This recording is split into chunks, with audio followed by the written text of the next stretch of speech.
Hello everyone, wherever you're watching on afl.com.au right around the world, and welcome to Etihad Stadium for the 2012 NAB AFL Draft Combine. My name's Matt Thompson. I'm joined by our two draft gurus here at the AFL, Kevin Sheehan and Mick Ablett. Welcome guys. Shift, let's start with you. This is an exciting day. I can tell you're excited. Look, a fantastic 4 days. Our draft combine here for the second time at Etihad. We've got 114 players here for the next 4 days. We've got the 18 AFL clubs, all the coaches here with more than 200 recruiters and scouts. So it's a pretty great environment to be in. And Kevin mentioned the internationals, Mick. We've got players here, as he said, from all over the world trying to get an AFL start.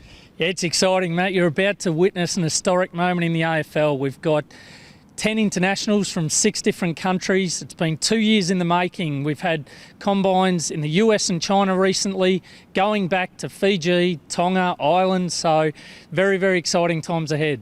All right, we are going to hear now from some of the young guns in their own words. Jack Viney, the son of Melbourne great Todd Viney. Lockie Whitfield, he's the likely #1 draft pick. And also a guy called Eric Wallace. He's from the United States and come out here to try his luck at the Combine. I think I'm still feeling as nervous as what the other guys are. My future's not in concrete at all, and they're still trying to do well at this testing and show the other clubs what I can do and what I can bring to the table. Well, first of all, it's good just to come together and see all the boys that we haven't seen since Nationals and the AIS. So the first few hours being here is all about catching up, but then it gets serious again as testing starts, and we've got to try and put our best foot forward and impress as we can to try and get a shot in the AFL next year. Graduated in DePaul 2011, went to Seattle, had a good year there, and was looking to play basketball in Europe professionally, and I got approached about the US AFL Combine in LA, and went down there with an open mind and had fun, tested well, and here I am in Australia. Good to hear from some of the guys as well. And Kevin, this is a bit of a new experience for them as well, fronting up to the media and learning how to do all that sort of thing. Yeah, as well as the media is the interview with the clubs, and that's behind closed doors. The super box is up the top here. We can see them going on at the moment.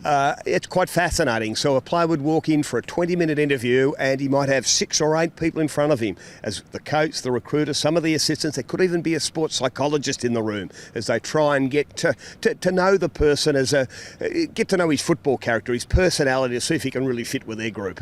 And talk to us, Mick, about what's going to happen out on the field in terms of some of the testing that we're going to see over the next few days. Yeah, so this afternoon the testing kicks off with a standing vertical jump, the running vertical jump. It's been well publicised. Nick Nainui's record of 78 centimetres. That'll take place behind us on the hardwood high-performance floor. It's been purpose-built in Germany, and look, we've got some fantastic athletes here, some really power-built athletes. Let's see if we can knock the record off. And Kevin, it's a really in-depth process. Every aspect of these guys is checked out. I mean, we were just talking before, there's personality testing that gets really, really specific. Yes, we call it the Combine because you look for that combination of athletic ability with skills. Yes, there will be footies out here and you're tested for your skills, but we also look for those with the mental toughness to make the grade. That's the combination we're after to get drafted into the AFL. And just from both of you before we go for today, a couple of players to watch. From your perspective, maybe a couple of internationals. Yeah, definitely. BJ Sheary, I think, is one to watch, as well as who you previously mentioned, Eric Wallace. Both those guys, Yannick Crowder, even Yannick's a 201 centimetre US athlete. They're going to be fantastic to watch. I've got no doubt that record's going to be absolutely pushed to the limit. And what about from you, Kevin? Well, I like the performance on the board of an Oliver Wines, a guy that had a brilliant year in the TAC Cup. He'll be your endurance athlete later in the Combine. Today, though, Lane Wilkins, the one with the speed and power, I reckon his vertical jump could be pretty special. Well, thank you both for your time. This is where the future begins, the 2012 NAB AFL Draft Combine. Keep clicking back to afl.com.au for more updates.